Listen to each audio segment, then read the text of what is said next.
was right in the kingdom.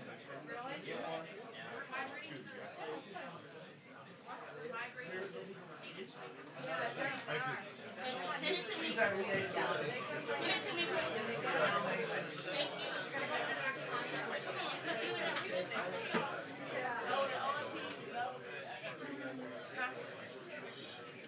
Way back when.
I would settle for a barrel.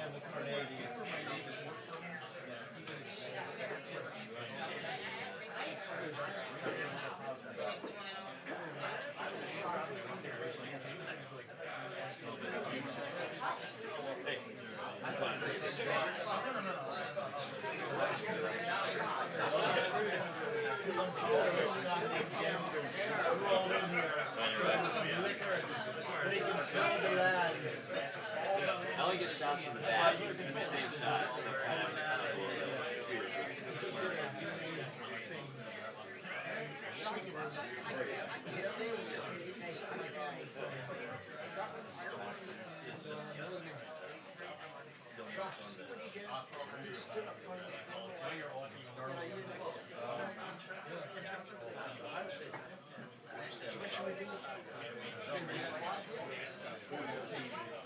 No, that's the reason I'm here.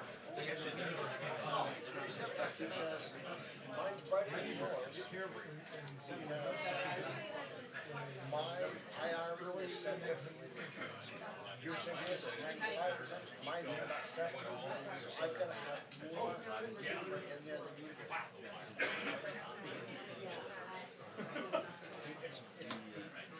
It's still the same because I have to crank it up. That's why I would rather it be 100. But remember, with yours, just when you see a little bit of the back off. The back off.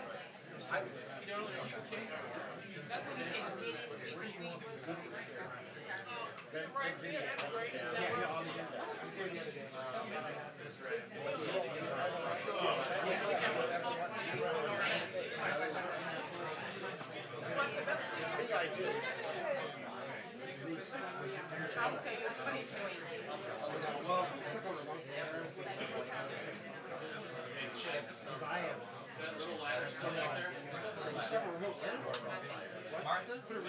Martha's gonna take If Martha's gonna be there, I'm not gonna stand. Martha went right on the correspondent. She can move back a little. just lighter. Even though they want to get her out here.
Good afternoon to you. Sarah Huckabee Sanders should be here soon, but we have should be right on the radio to get her arrival here. But we'll get the chance to ask her for the first time public questions about where we go from here with this announcement last night that the president is agreed to meet with Kim Jong Un. Yeah, questions really serious about ending these nuclear programs, nuclearizing the Korean Peninsula, or is he merely playing his time to try to play the United States so that he can get his nuclear program completed? The president, releasing on the surface, cautiously optimistic about this in a tweet last night saying, well, Kim Jong Un talking about denuclearization, which sounds like a commercial there, not yet free. No missile technology. Great progress being made. The sanctions will remain until the South Korean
Trump organization.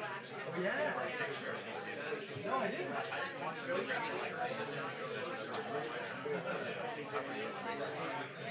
Really? So they used a shot a year and a half ago. What was the shot that I had? Oh.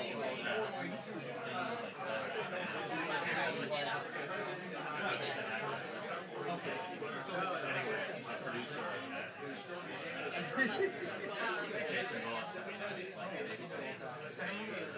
So just call the standard negotiators. The system, prices went up. Once again, It's a good shot. It's historic. ridiculous, nonsense, unbelievable, ludicrous, and preposterous. The list goes on and on. Again, this was not a campaign event. Yeah,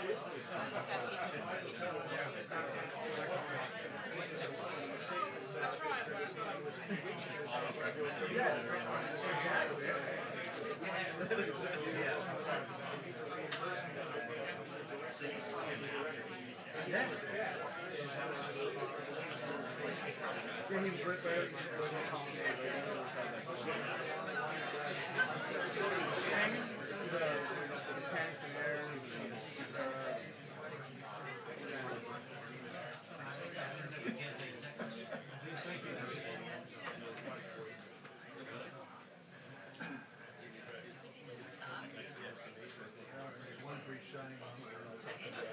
I know. Well, thank you for that.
Trump did that to himself. Here's tariffs. Oh, yeah, you think that's something? Hold on here.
kept him out of there by probation.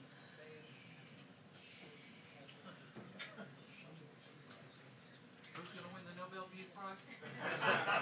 Yeah, it's trade. Don't even joke.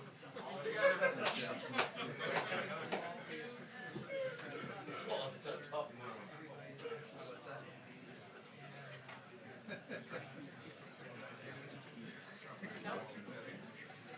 No, I don't think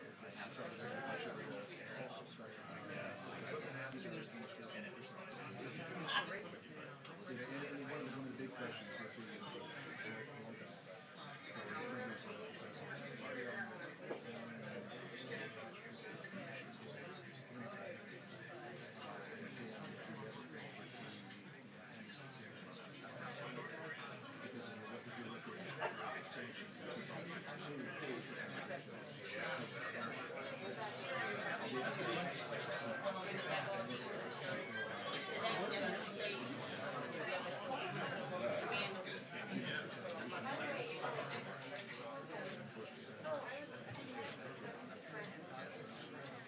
what a strange thing to do.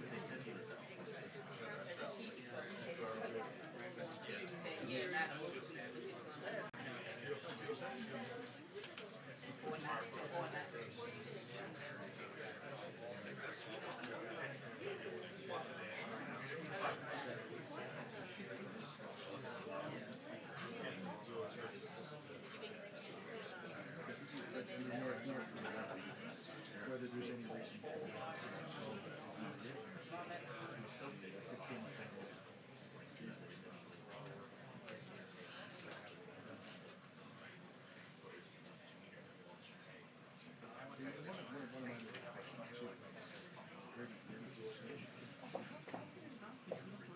This was like some prearranged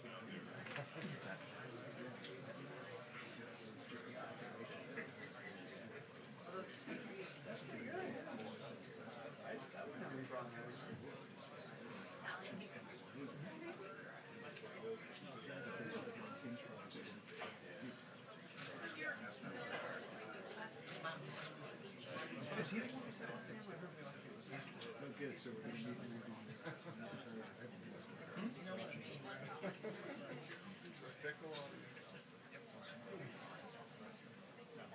Yep.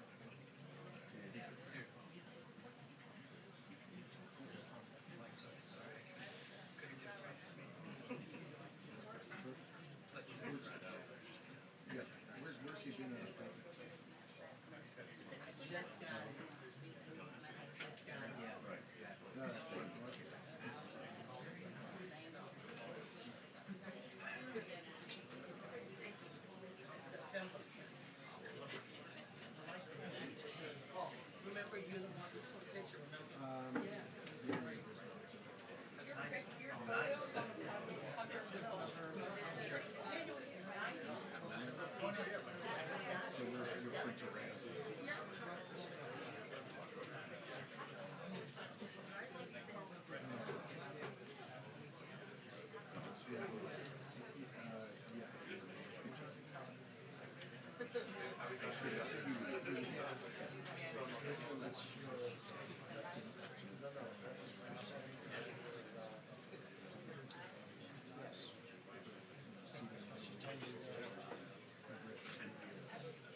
Good afternoon. Happy Friday. We are once again seeing strong evidence that the American dream is back and real under President Trump's leadership. Based on today's jobs report, the president's economic policies of historic tax cuts and deregulation are working. The Obama administration was losing around 1,000 jobs a month in the manufacturing industry, but since the president's election, manufacturing jobs have increased by 275,000. Over 300,000 jobs were created in February alone, bringing the total number of jobs created since President Trump was elected to nearly 3 million. The federal government is getting out of the way, and the American people are innovating, building, and creating jobs. In other news today, the president has pardoned Christian Saucier, a Navy submariner. Mr. Saucier was 22 years old at the time of his offenses and has served out his 12-month sentence. He has been recognized by his fellow service members for his dedication, skill, and patriotic spirit. While serving, he regularly mentored younger sailors and served as an instructor for new recruits. The sentencing judge found that Mr. Saucier's offense stands in contrast to his commendable military service. The president is appreciative of Mr. Saucier's service to the country. With that, I will take your questions. John. Sarah, what are the considerations that are under discussion for the location that this meeting between the president and Kim Jong Un would take place? Yeah, as we said last night, a time and place have not yet been determined. We'll certainly make those announcements when more decisions and more information is available on that What are front. the considerations that are under discussion for where this could take place? I mean, I take it you wouldn't want to have it in downtown Pyongyang. Yeah, and we're not going to have those conversations between me and you and the press. Those will be conversations that take place at a much higher level and certainly outside of this room.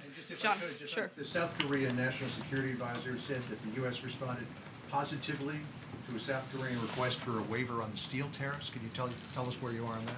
As the president's proclamation said yesterday, there were 2 countries that were specifically excluded, and there would be the opportunity for us to negotiate on matters of national security with other countries, and we're going to be doing that with a number of different countries. Jonathan. Sir, does the president think that Kim Jong Un is sincere about talking about denuclearization? The president is hopeful that we can make some continued progress. Well, look, what we know is that the maximum pressure campaign has clearly been effective. We know that it has put a tremendous amount of pressure on North Korea, and they have made some major promises. They've made promises to denuclearize. They've made promises to stop nuclear and missile testing, and they've recognized that regular military exercises between the U.S. and its ally, South Korea, will continue. The maximum pressure campaign, we're not letting up. We're not going to step back or make any changes to that. We're going to continue in that effort, and we're not going to have this meeting take place until we see concrete actions that match the words and the rhetoric of North Korea. But does he think that Kim Jong Un can be trusted as a negotiating partner? Look, we're not in the negotiation right now. We've accepted the invitation to talk based on them following through with concrete actions on the promises that they've made. And if I could Jeff. just ask you just one more thing. Lindsey Graham said about this news. He said a word of warning to North Korean President Kim Jong Un: the worst possible thing you can do with Donald Trump in person is to meet with him in person and try to play him. If you do that, it will be the end of you and your regime. Is Lindsey Graham reading the president correct on that? Is that I think that Lindsey Graham knows that President Trump is one of the best negotiators, and certainly I think that he has great confidence in his ability and is glad that he'll be the one at the table for the United States. I think Senator Graham has been on the other side of that and certainly knows the capabilities and the determination of President Trump. Jeff. Sarah, why did the president accept this invitation without any preconditions? For example, without demanding that the North Koreans release the 3 Americans that are being held there? Look, that's something that we're going to continue advocating for and pushing for, but let's not forget that the North Koreans did promise something. They've promised to denuclearize, they've promised to stop nuclear and missile testing, and they've recognized that we're going to continue in our military exercises. Let's be very clear, the United States has made 0 concessions, but North Korea has made some promises, and again, this meeting won't take place without concrete actions that match the promises that have been made by North Korea. I wanted to follow up on that because you just said that now. Do you think that a 2-month time period is enough time to make sure that they will actually fulfill those promises? He said he wants to do it by May. Look, we're working on the determination of the time, but let's not be lost in the fact that this didn't happen overnight. This maximum pressure campaign and this process has been ongoing since the president first took office. For the first time in a long time, the United States is actually having conversations from a position of strength, not a position of weakness like the one that North Korea finds itself in due to the maximum pressure campaign. Does that mean it might not be May? Again, we haven't set a time or a location. Those things have yet to be determined.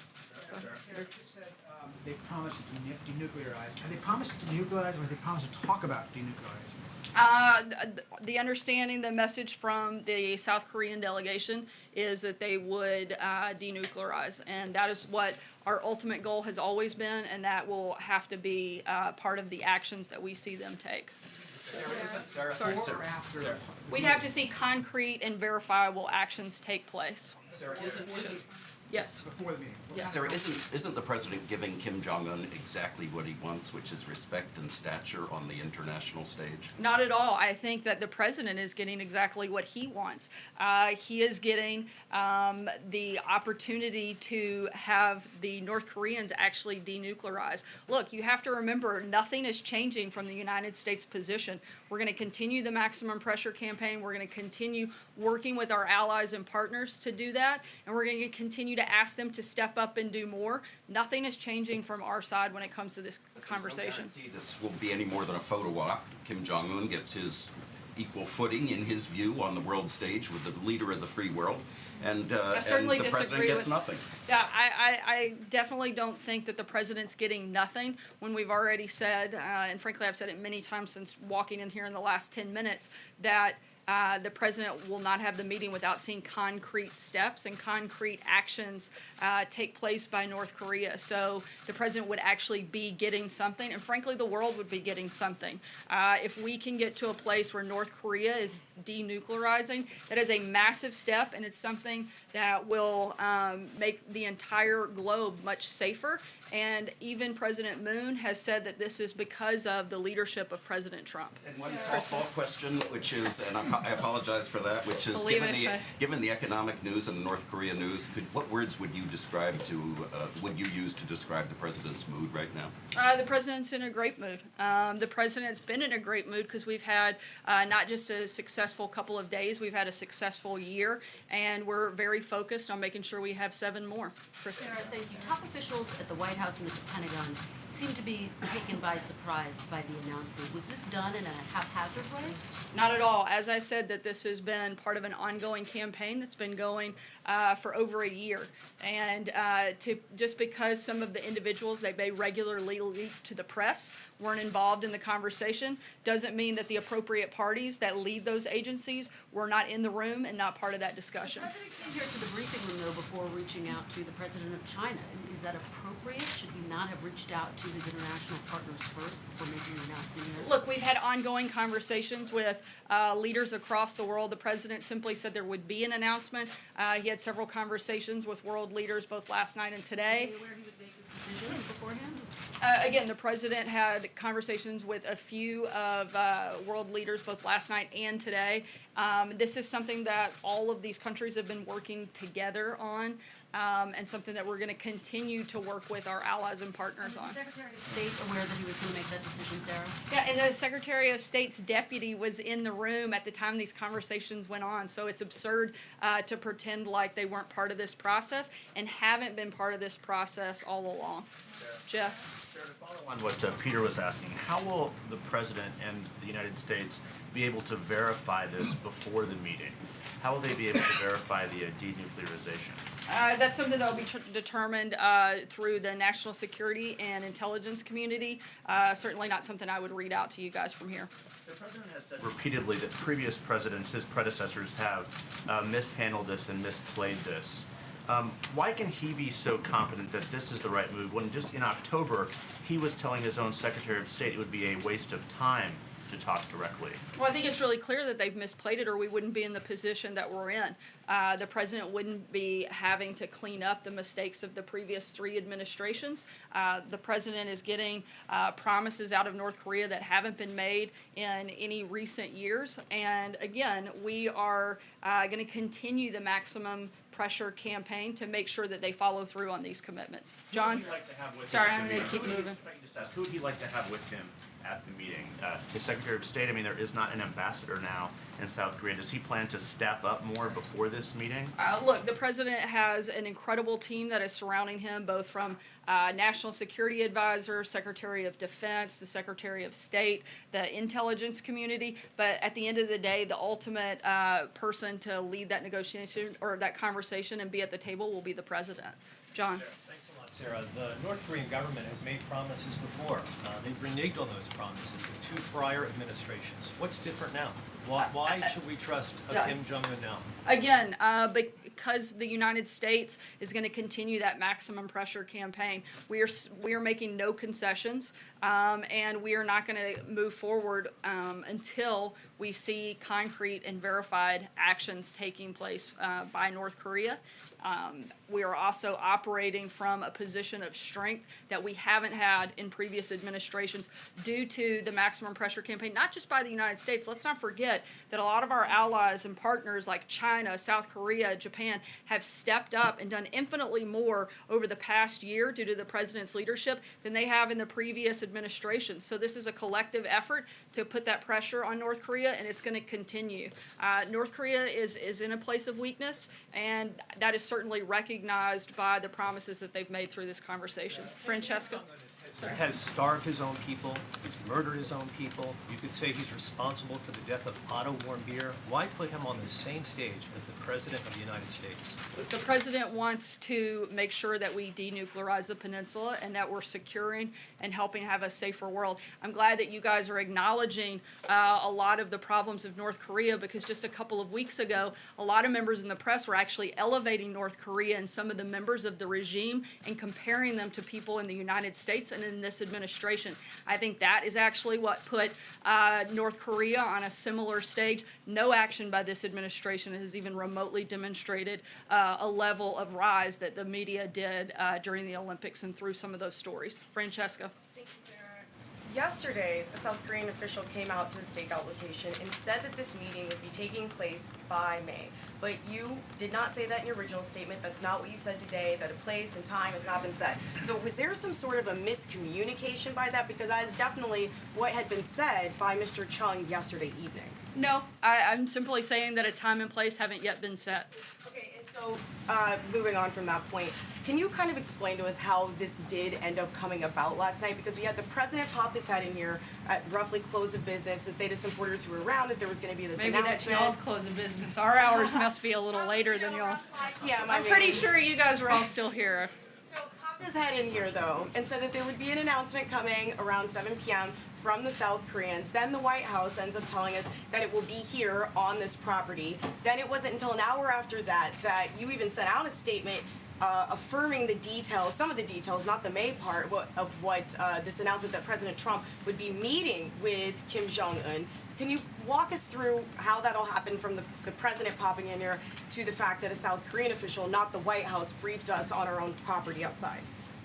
Again, this was the result of the South Korean delegation who had met with the North Koreans earlier in the week, coming here to give us an update on their conversations and their meetings and relaying that information and us responding to that.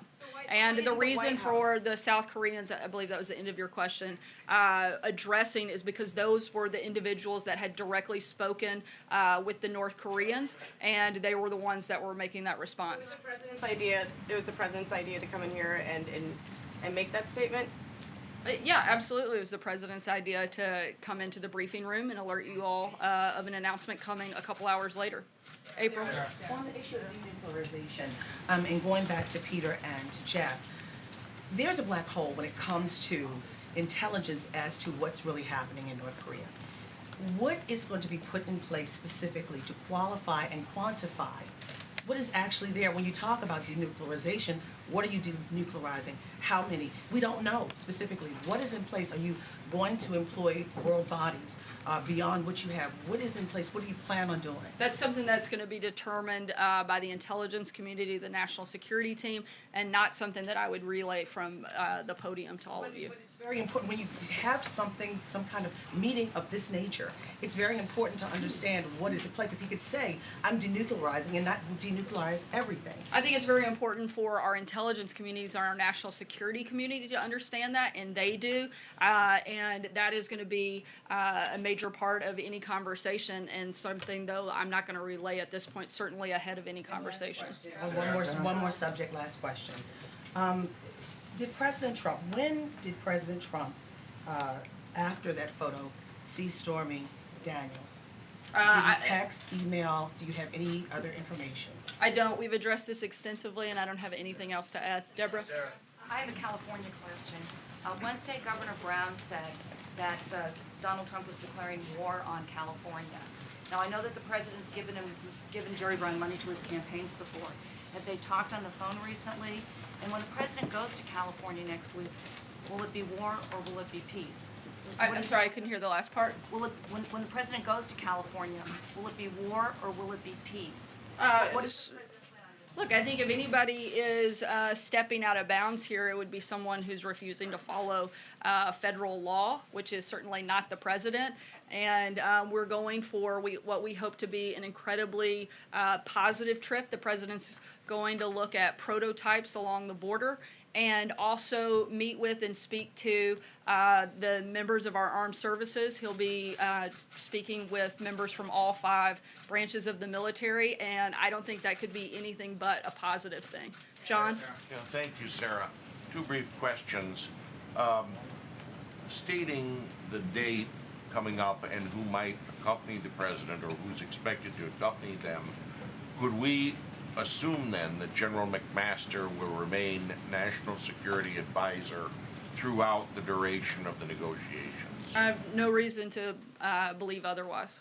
And that means, so it could be in the fall of this year, it could be later, but he'll still be on there to advise. Look, I don't have a crystal ball to predict the future, but the president's national security advisor is General McMaster. He's a valued member of the president's team and an important part of this process. Anywhere. I'm sorry, I can't hear you. He's not leaving anytime soon. Not that I'm aware of. No. Sarah, Yeah, Brian, go ahead. Thanks. Different policy questions for you, different issue. 3 weeks ago, the president came out in a speech and said, we're going to have the largest nuclear force ever. Hopefully, we'll never have to use it. We're going to be so far ahead of everyone else in nuclear like you've never seen before, far in excess of anyone else. And as far as disarmament, he said, we won't lead the way. We will go along with them. The day after that, OMB Director Mulvaney came in here and said that you all were going to spend close to, or proposing to spend close to $50 billion to upgrade and enhance the nuclear arsenal. Week after that, the president or the head of Russia came out and said he has a first strike weapon. Now, whether or not you believe that he has a first strike weapon, isn't it inherently dangerous for the owners of the 2 largest nuclear arsenals to engage in brinkmanship? And why are we abandoning our role as a peacemaker in disarmament? I don't think that's the point anyone's making. The president wants to make sure that we have the most robust and modern military. He's been in constant conversations with the Secretary of Defense and acting in large part on the recommendations of the Secretary. And I think everybody can certainly rest assured knowing that Secretary Mattis is making good decisions when it comes to how best to rebuild and modernize the military. This is global thermonuclear war we're talking about. You don't come back from that. Isn't it dangerous to talk about brinkmanship? I think it's dangerous to push something that is a narrative that is not at all what this administration is pushing. We're talking about the safety and security of this country. We're talking about making sure we have the strongest military in the world so that we can operate from a place of strength, and that's what we're doing. Take one. Sorry, I'm going to keep moving. I'm going to take one last question, Hallie. Denuclearization. Just 2 questions, Sarah, clarifying what you've said from the podium. Is there a possibility that these talks with North Korea with Kim Jong Un may not happen? Look, they've got to follow through on the promises that they've made, and we want to see concrete and verifiable action on that front. So it's possible that could not happen. I mean, there are a lot of things possible. I'm not going to sit here and walk through every hypothetical that could exist in the world, but I can tell you that the president has accepted that invitation on the basis that we have concrete and verifiable steps. And then second, you said from the podium, you acknowledged that the president, to follow up on April's question, knows about the arbitration involving Stormy Daniels. So does he remember speaking with his lawyer about that? Does he remember meeting Daniels back in I've addressed 2006? this extensively. I don't have anything Sarah? else to add. Sorry, I did tell Trey I'll take one last question. Thanks, Sarah. Quickly on North Korea, what specific steps is the president taking to prepare for this major summit with Kim Jong Un? Look, the president has been preparing for this for quite some time. In his regular briefings with the intelligence community, with his national security team, he's going to continue doing that, and with other subject matter experts. But also, the president is, I think, the ultimate negotiator and deal maker when it comes to any type of conversation, as I think is reflected in Senator Graham's statement. And we feel very confident in where we are. Thanks so much, guys. Have a great weekend. Gun proposals you promised last week. Can I have a nice weekend?